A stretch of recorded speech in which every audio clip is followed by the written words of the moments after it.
Do you think that all companies should have an HR department or team? Is HR necessary to enforce law and order in companies? Is HR necessary to keep managers and leaders, senior leadership in check? Is HR needed to ensure compliance with federal employment labor laws? Is HR necessary to ensure a safe and creative work environment? Is HR necessary to improve working conditions in the workplace? Hello, this is Professor BJ. These are some questions that I'm posing to you. I would love your feedback in the chat.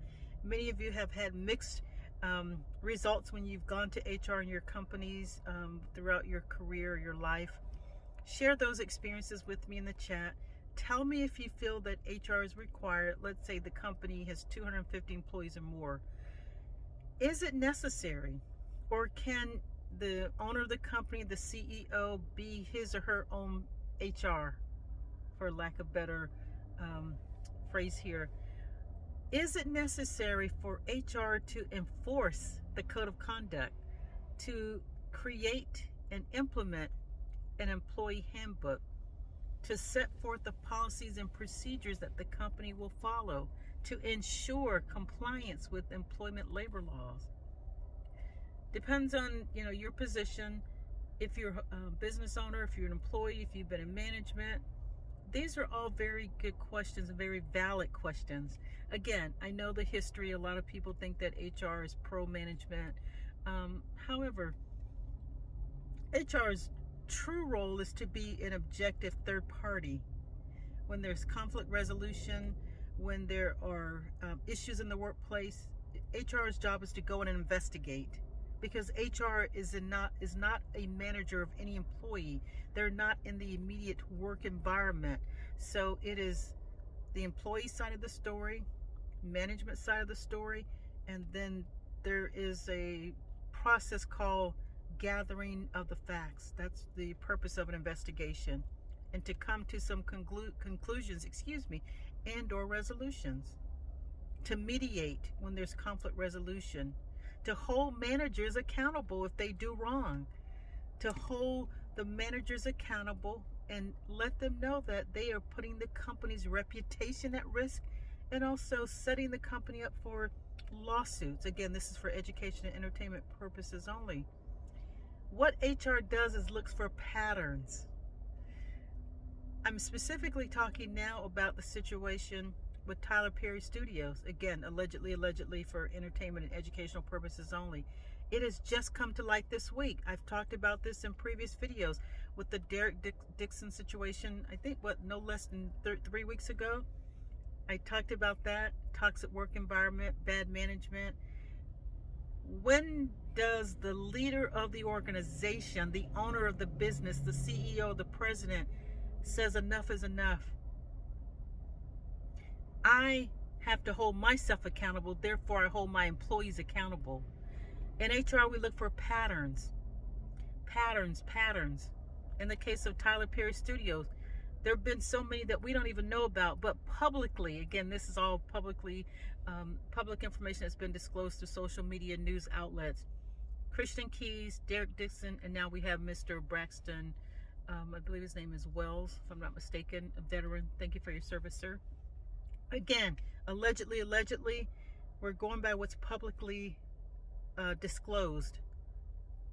So we don't know. We weren't there. I wasn't there. Again, allegedly. I'm talking from my professional experiences, having worked in the workplace in HR over 35 years, conducted many workplace investigations, been privy to what happens in those closed door sessions, with the filing of EEOC complaints against companies, having to respond to those complaints on behalf of the employer, working to come to a resolution through settlement agreements. Once you sign that settlement agreement, you fill out something called an NDA, non-disclosure agreement. Everybody goes silent. Everyone goes silent.